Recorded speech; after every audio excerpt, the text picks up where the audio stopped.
Welcome to Algebra 2, and today I'm just doing one lesson and then I'll add back in the other. So I apologize.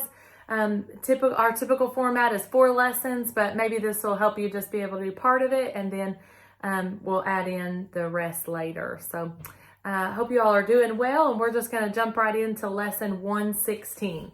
So we're in our Algebra 2 book, and this is our 3rd edition, lesson 116.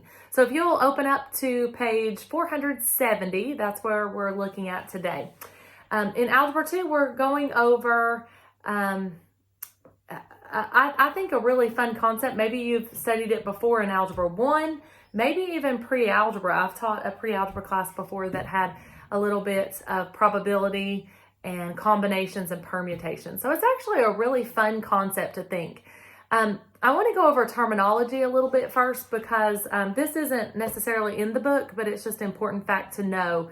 Some people interchange the word probability and odds as the same definition. And while they're similar in some ways, they are not the same term. So I want to point that out to you, that probability has to do with the desired over the total. So when we're looking at probability, you can give probability as a fraction, and you can also give it as a percent, whereas odds can never be a percent. Odds is desired over undesired, and it always has to be a ratio. So I want to point out the difference of those two to you. I've actually heard someone give odds as a percent, and immediately in my math mind that says no, odds is always a ratio. So I want to point that out to you. If you are to ask your phone, hey Siri, what's the weather today? Siri is going to give you probably a percent of rain, and so that is your probability. If it says 90% of rain, it's a very high likelihood. That means 9 out of 10 possibility, or 90 out of 100 possibility that it will rain. But if it were to give you odds, it would be what you desire to what you don't desire. So it might be, if it's 90% chance of rain, the odds would be 9 to 1.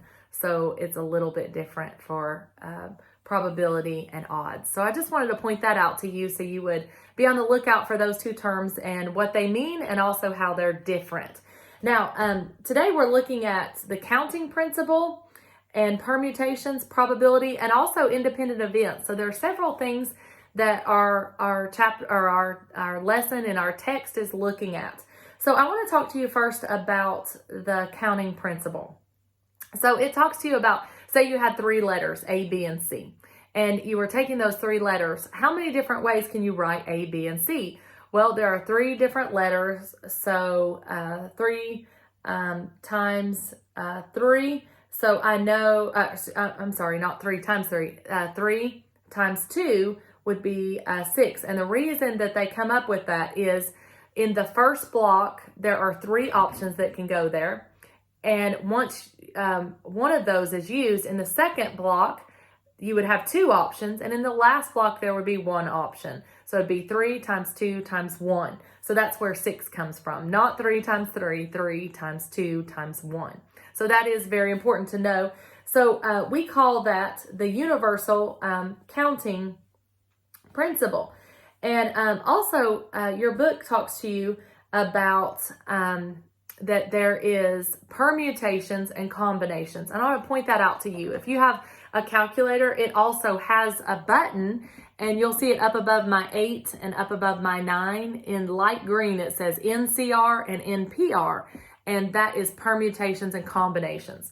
Permutations is when order matters. Combinations is when order does not matter. So say I had 10 students, and I told my 10 students that I was going to take first, second, and third place. Well, in order to find out how many different options there were, order in that case does matter. So you would actually type in 10 students is what I have. I have 10 choices, and I am choosing 3. And in this case, order does matter. So 720 different options of how those 10 students can be chosen first, second, and third. So that's a lot of options. But let's say that I had that same class of 10, and I said that I was going to take 3 students to McDonald's. It didn't matter if I called you first, second, or third. If you got called, you got to go to McDonald's. So in that case, order does not matter. There's not a benefit for being called first, second, or third. So in that case, we would say 10. I have 10. And in this case, I'm choosing 3, and order does not matter. So there would be 120 different options of who would be in that group of 3 that would get to go to McDonald's. So just a little bit of variation there for you to know the calculator buttons and how they work. So one is combinations and one is permutations of when order does and does not matter. So I always remember OP for order matters, so P permutations. So that's kind of how I remember that. All right. The book also shows you it took those same letters, A, B, and C, and said, what if the letters could be repeated? So up in the top, we use the counting principle to say 3 times 2 times 1. But in the next part, what if we had AAA? If that were an option, if the order could be repeated. So in that case, it is in this case, we look at it and it is a combination. So I'm looking at that and I'm knowing that there are 210 different ways, right? So your book shows it to you that there's 3 options and then 3 options and then 3 options. So that's kind of a way to look at that there. So 3 times 3 times 3, there would be 27 different options, whereas up above there were only 6. And the reason for that is because AAA, AAB, all of those in your book listed out all 27 of those options, just as it did up above for the 6. So I would encourage you to take time to read through your examples and kind of understand the terminology and how it's used there. So your book is showing you different ways that things can be arranged and how you can count those. Now, one thing I want to point out to you is on page 472, it talks more specifically about probability. It talks about flipping a coin. And you know, on every coin, there's going to be a heads or tails, unless it's a trick one, right? That has 2 heads or 2 tails. But it talks about probability. So if I were to flip a coin and to say, hey, what's the probability it will land on heads? Well, there are only 2 options, heads or tails.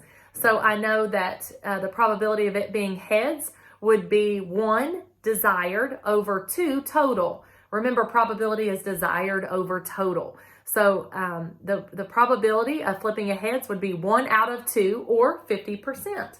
So that's how probability works. Now, rolling a dice is another thing we could look at probability. So if I rolled the dice, there are 6 total sides. So what's the probability your book uses that it lands on the top 5? Well, there are 6 total sides. I choose 1, and the one side that I want it to land on is the 5. So 1 out of a total options are 6. So 1 out of 6 would be the probability of it landing on the 5. Now, one thing I also want to point out to you in your book that they did that is a great resource is on the bottom of page 472. It has all the outcomes if you roll 2 dice and the total. I'm pointing this out because in our practice, we're going to need this. So you might want to refer back to this page. So it's very nice that they showed you if you rolled a 1 and a 1, the total together would be 2. If you roll a 6 and a 6, that total added together is 12. So they've given you that box there, and that sure is a great help so you don't have to work it all out. Now, the next page, page 473, shows what if I had a coin toss, and it shows you the first toss, it could be heads or tails. Then what if I rolled it a second time? Well, again, it could be heads or tails, but it could have been heads, heads, heads, tails, tails, heads, or tails, tails. So you see that you have 4 different outcomes so far if you flip the coin twice, right? And you would see that if you think through that 1 toss is 2 outcomes, 2 tosses would double that, so it would be 4. So how about a third toss? Well, you can see that it would be 1/2 times 1/2 times 1/2. So there would be 8 total outcomes if I tossed a coin 3 times. And they actually list those: heads, heads, heads, heads, heads, tails. So it's a neat little diagram that can kind of help you think through what kind of outcomes am I looking for. Now, nobody wants to take time and do that. What if I asked you, if you toss a coin 30 times, how many possible? Could you imagine how big your paper would be? Well, the great thing is you can actually do the math on that and multiply out 30 times, right? 1/2 times 1/2 times 1/2 times 1/2. That would be a lot of outcomes, by the way. All right, so probability, and your book is talking about independent events. When I toss a coin 1 time, it doesn't matter whether it lands on heads or tails. If I flip a coin a 2nd time, that's considered an independent event. Now, something that would not be an independent event is, what if I had a bag with different colored balls inside, and I pulled out 1 red ball? Well, if I didn't put it back in, the next straw is going to have 1 less ball. So that is not an independent event unless I replace. So those are just some things to think about if you're looking at probability, whether it's independent of the 2 events or not. So just some neat things. I think probability is something fun to think about. Some people have thought about probability and gambling. And if there's one thing that probability teaches us, is that it's not a very wise resource of our money, because a lot of people see a billboard that says, hey, play the lottery. You could win X amount of money, and it could be a huge amount. Have you ever noticed the little bitty bottom part that tells you what your probability or your odds are? And if you ever take time to do that, I would encourage you, maybe even give you a bonus if you could find one of those probabilities. The probability is astronomically unreal that the likelihood of you winning is so far unlikely. So hopefully probability and studying it is going to make you understand that it's not wise to waste your money. Instead, use your money wisely, but certainly gambling, the probability is not there. And it's certainly not a wise use of your God-given talents, right? So I hope probability is a good reminder to us of what we have and how to use it wisely. Now let's look on page 474, and it shows us a couple of practice problems. Now I want to point out to you the last practice problem. It says a fair coin is tossed 4 times and it comes up heads each time. What is the probability it will come up heads on the next toss? Well, it says the result, our solution is the result of the past coin toss do not affect the outcome of the future coin tosses. Thus, the probability of getting a head on the next toss is still 1 out of 2, 1/2 or 50%. And, if it had asked what's the probability of getting 4 heads, then that would be a different probability. It didn't ask that. It said, what's the probability for this next one? And it told us what the previous results. Well, it's not like because a certain thing has been flipped, the likelihood is more. It's just a reality of every time you flip that coin, there's a 50-50 chance, right? So that's a probability. They were independent events of each other. Now let's look at practice A and practice B. There are 3 chairs in a row. There are 7 students. How many ways can these students sit in the chairs? So I want to point out to you, how do I find this? Well, your book explains for you that if I have 3 chairs and they actually take 3 blocks and they say I have 7 students, so 7 can be chosen for the first one. But once 1 is taken, the next one would only have 6 different options. And then the last chair, because we had 3 chairs, so it went 7 times 6, and then there would only be 5 options. So your book shows you that's how you solve it, 7 times 6 times 5. And that would be your answer. Now, let me show you mathematically on your calculator how you can do that. So there were 7 students, right? So since I have 7, I'm typing in 7. And then I know that in this case, there are 3 chairs in a row. Order matters. So I'm going to press NPR, the NPR or NCR. Order does matter in this case. So I have 7, I'm choosing 3. What's my total outcome? Well, it's the same thing. It's 210, and that's the same thing as 7 times 6 times 5. So you can work it out mathematically, or you can plug it in your calculator. NPR. The number of options I have are 7 students, and I'm choosing 3. So that's how I can solve letter A. Letter B, Roger rolls a pair of dice twice. So he has a dice, he rolls it once, has another dice, rolls it again. What is the probability that the 2 rolls, he will get a total of 7 on the first dice and a total greater than 9 on the second dice? 2 different questions that I'm asking, but I'm putting those probabilities together. So let's refer back to the chart I mentioned to you earlier, and that's on page 472 right here on the bottom. And it shows you what those different outcomes would be. Well, it asks you the first question, and it says, what is the probability that he will get a total of 7 on the first dice? So let's look at our box. How many of those have a total of 7? It's a diagonal. Do you see 6 plus 1, 2 plus 5, 3 plus 4, 4 plus 3, 5 plus 2, and 6 plus 1. So it's a diagonal 7. 1, 2, 3, 4, 5, 6. So I have 6 different ones that could give me 6 different dice rolls that could give me a total of 7. So how many total did I have? Well, in that chart, it was 6 times 6, which is 36. So I have 6 out of 36. And I understand that 6 out of 36 reduces to 1/6. So that's my probability for my first one.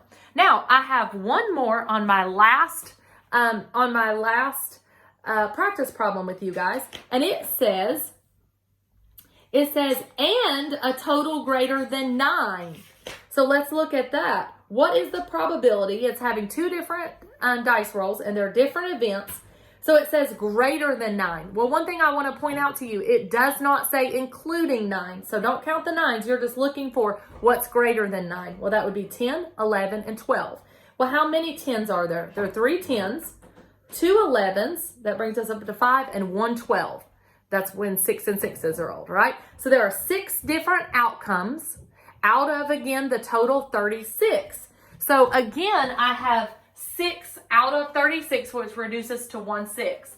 So what's the probability that I get the sum of 7 was 1/6, and also something that's greater than 9. So those are 2 different independent events, and I multiplied them together.